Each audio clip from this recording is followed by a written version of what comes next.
Sting is set to have his final match at AEW Revolution on March 3rd. This match marks the end of an era for Sting, as this set to be his retirement match. He's teaming up with Darby Allin to defend the AEW World Tag Team Championships against the Young Bucks in a tornado tag match. So question for you is, do you think this is an appropriate retirement match for Sting? And can you share any personal stories or memorable encounters you've had with Sting throughout your career? Well, I guess I could start with the things with Sting throughout my career. At one point in WCW, they would fly myself in, a fella called Mark Starr, another guy that went on to be called, you know him as Horseshoe in WCW. It might have been Luther something in WWF too, Luther Reigns or Luther, but him and another guy named Jerry Lightning-Foot Flynn, Jerry Flynn. He was like a karate guy. They flew us four all in. I'm sorry. When you said he was a karate guy. I had to throw the kick. Very, very. My brain just processed what just No, I've wrestled him many times. I've been kicked by him, but I just had flashbacks of him kicking me in my face and kicking my face. I was trying to put together the kick and him, Mark Starr, Jerry Flynn, and Horseshoe, and myself. They would fly us to every TV, and at these TVs, we'd get there, and our only job for that day would to be put the old Sting trench coat on, the fake gimmick wig with the Sting mask, and we'd go to the top of the rafters and just come out of the top of the rafters, get beat to death by the fans trying not to lose the wig and the overcoat and everything to get to the ring. And then when we got to the ring, we got beat to death by the New World Order, whoever it was down there. Whoever was, we'd go down. Was it NWO? Who was it? It was like, God, all I know was I kept getting the Scott Norton. And I wasn't trying to get thrown out like, you know, you're supposed to help him, but somehow I would try to avoid him, but he would always grab me, and I ended up in like the third row in the air, like trying to come, like, I'm flying. You know, you go over the top rope. You're trained to go over the top rope on your own. This dude's such a beast. I didn't know if it was a rib or not. He would just throw me, and I would literally try to take another angle, and somehow he always grabbed me, and I'd end up flying through the air. Like felt like in Peter Pan when they first went out the window, whoa, you know, waiting to land, and man, I still blame my ankles for being messed up for a while from that. But but that was so we did that. Cool. I didn't have very many interactions with Sting. I mean, we say hello. He was like, "Hi, Dave." Hey, you know, very cordial. Never worked each other, but I did do that for a while. So that's my connection to Sting, I guess. That's what I got for that question there. But do I think it's an appropriate retirement match for Sting? Not really. But I mean, what? I don't know. I mean, maybe it's appropriate in AEW because he's tagged with Darby Allin this whole time. He's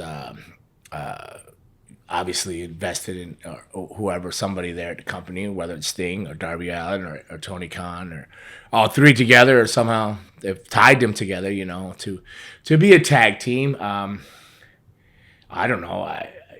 You think of Sting and you think all these years, a lot of, you know, so many older guys, but you know, it's hard to say. The Young Bucks, I think I would rather see a traditional, maybe a little bit more of a not ancient guy, but maybe somebody grizzled, maybe a slightly grizzled veteran. Not that the Young Bucks aren't slightly grizzled by now from all the crap they do, and not that they haven't been working a long time. But I don't want to say like, gosh, I'm trying to think of who he's feuded with. I would go like, the Steiners or something. You know what I mean? Rick and Scott Steiner, but maybe they think they can't get much of a match out of that. Who knows? But I think they could. I think you can get a match out of any of the older guys if you tell the story the right way. So no, I don't know that I'm feeling that vibe. I'm not against it. I don't know that. I don't know their storyline because I think they just started doing some stuff too. So I don't know how it ties in and how it comes across, or if there's something they've told in the story. Because again, I haven't watched it in the last few weeks that I've missed that would make me say, "Oh yeah, that's the match. That should be his retirement match." I mean, didn't Ric Flair go there to support him all the way through? Like, didn't Ric Flair get cleared for a match, another match? Didn't somebody say? I heard that he got cleared to be able to wrestle again. So I mean, I don't know. Maybe that's what Sting wants. Maybe he wants to go out with the young guys. Maybe he's a good dude, you know.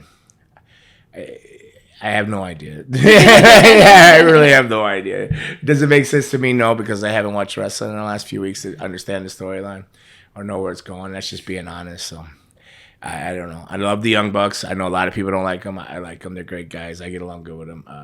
But I don't get it though. That's all. I don't know. I don't know. Obviously missed something somewhere. That's fair. But him tagging with Darby, I get it. I get it being a tag, but if it's your last match, would you want your last match to be a tag match? Unless you were like the Rock and Roll Express, the Road Warriors. Like you've always been a tag. You know, even the what is which could be a match because Scotty Riggs is coming back with Marcus Bagwell, the American Males. You know, I mean some kind of established tag team throughout the thing, and if I mean Young Bucks are well current and up, you know, a tag team, but like. I would have. I don't know, man. Maybe I would have just. I don't know. I would have maybe even got the American Males, maybe Bagwell and Scotty Riggs, if they were ready or not, or the Steiners together. But I don't know if Rick Steiner's still has heat from that the Grizel thing, whatever. He got canceled for a while there. I don't know. Something at one of those cons or something like that went down. So I don't know. There might have been a lot of options that just didn't work out. Maybe physical, maybe they were sick, or maybe their body couldn't do it, or maybe contractual wise they couldn't do it. I don't know. Who knows? I really don't know. But Sting's had a great career. He's anytime I've been around him, he seemed to be a really cool guy. I seem to be a man of faith, Christian, and you know, he does his thing and he tries to walk his line. You know, so good for him, and congratulations on a tremendous career, and yeah, get out of the ring before. I hope I got to get out of the ring soon. You know, he's making money. I'm not making that kind of money, and I'm still in the ring out for the love of wrestling. So he obviously loves it, and maybe that's what he wanted. Maybe he wanted. Well, maybe he thought the Young Bucks would make him look the best in the ring. Maybe that's how he looked at it. He goes, "These guys can move. They can move around me. I've worked with them on and off throughout the last few years. Maybe it's a good send off. Maybe it's what he wanted."